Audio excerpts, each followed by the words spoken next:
Good afternoon and welcome to NCTV45. Well, I had a project that I was working on and it kind of got sped up, if you will, with the Lawrence County Courthouse, put it over there. And what's going on in that area, you might notice the excavation and taking down of a wall that was a little suspect. So I decided to do the whole show, this historical moment, which the girls did this summer, and they did an excellent job, with some extra information that we found. And we'll start up on top of the hill with a place that I had been asking about called Jackson Park.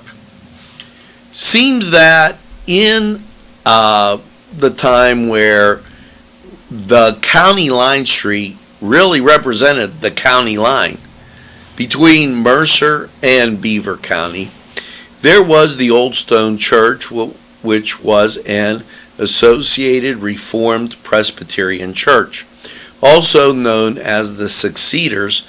The church was established in Newcastle on Pittsburgh Street, which is now East Washington Street, and the time frame was about 1808. The Old Stone Church was the location of the previous construction of the Lawrence County Courthouse that took place in 1849 to 1852.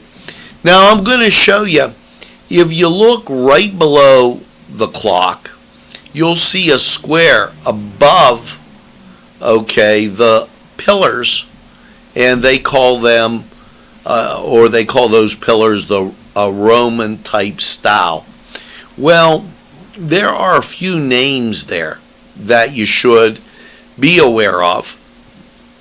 And they were the first county commissioners here in Lawrence County. So let's take a look at this, and I'll put it over here. And I'm going to make that big enough so that you could see it. Now, here's the names. John Randolph. That's on the right next to my elbow. John Swisher, that's on the far left. Notice it says 1851, and Robert Bentley.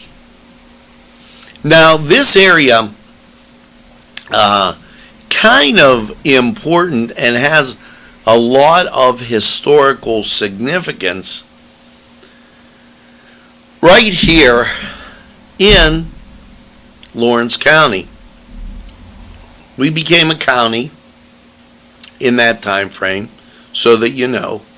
The cemetery was one of the oldest in Newcastle, next to the Old Stone Church, which was the location of the courthouse.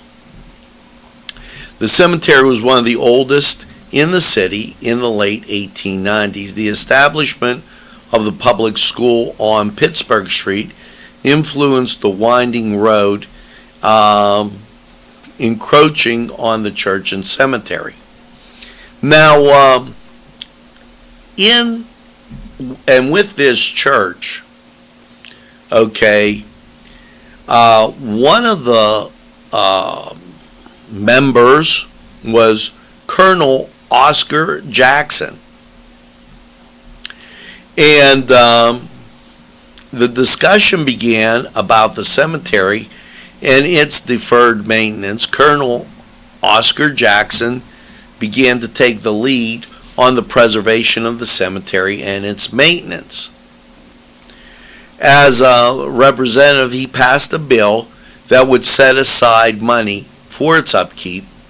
The last action of the congregation was to create a wooden fence around the cemetery and set aside money for the upkeep for the cemetery for 99 years. When Colonel Jackson stepped into the position of advising on the cemetery after the death of his father, he opposed the relocation of the cemetery to Greenwood Cemetery in order to develop the Pittsburgh Street Business District in 1907.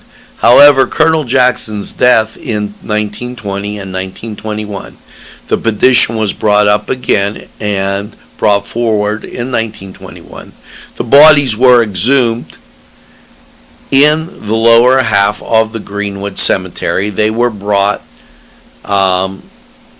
in a document, and then the tombstones, everything was laid out, and they were moved.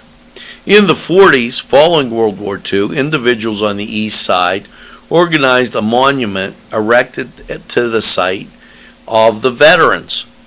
They erected this monument that stands today, and in the 60s, now they said vandals broke the glass that protected the monument names, and the monument was empty since the 70s.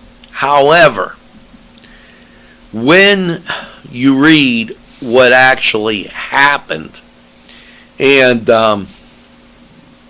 this from, and I'll give you a date, this story written in our Newcastle News on June 12th, 1987. My grandparents lived on that side of town, and it was very popular for the kids to play football in Jackson Park. It went on to say that renovations were underway on the various veterans monuments in Jackson Park on the east side. A red marble globe will replace the bricks removed from the center of the monument, and the bricks will be done by veterans of foreign wars post 522 and is expected to be completed the next week. The movement, which honors East Siders who served in the U.S. Army, was dedicated in 1943. So that monument still stands today in Jackson Park.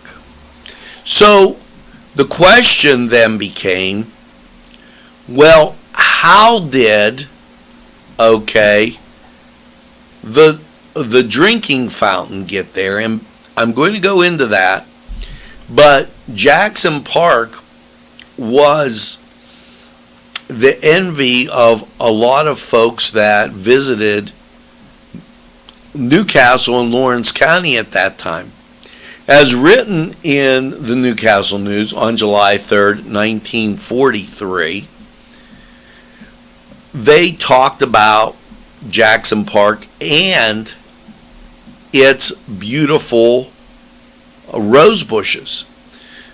This morning at Jackson Park East, Washington Street, a pink rambler rose bush was blooming beautifully and was very noticed and able by passers-by. The bush is about in the middle of the park and surrounds a post atop which a bird house was put. The benches in the park were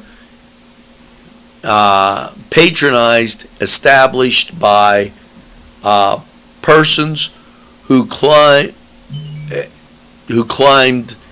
the long hill topping the rest and beneath a spell. So it was, Jackson Park had that nature respect to it, and the folks that went to the old stone church would have picnics and what have you there.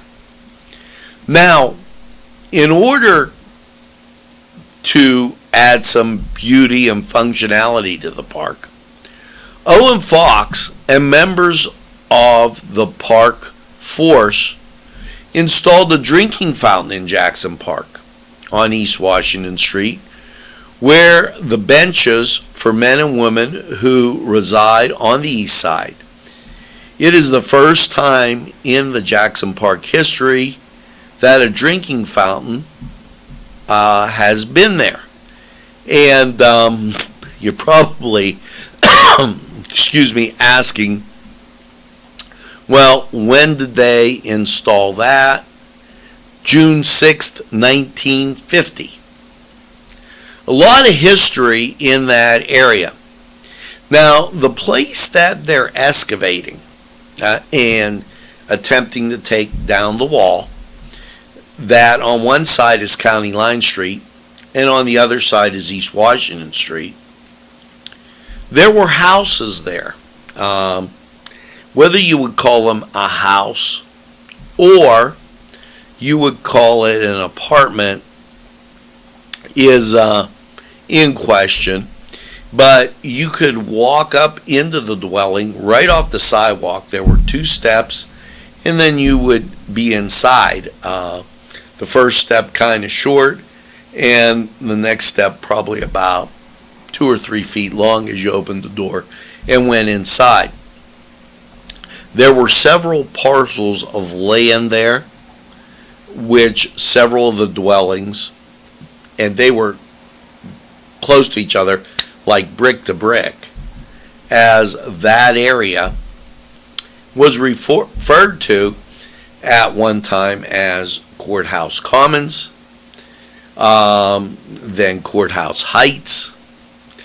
It will be interesting moving forward to see if they can beautify that area and make it the attraction and a great way as coming into the city that you would see our beautiful courthouse along with the plaque honoring the first 3 council or the first 3 commissioners, in that area. So I'm Angelo Parada for NCTV45. I just thought you'd want to know about the historical moment and historical Jackson Park and the courthouse area. And, we'll have to see what's going on. Thank you for tuning in to NCTV45. Remember, we're available anytime on your time. A train that runs on your schedule, it's NCTV45. Thanks, and by all means, have a great day.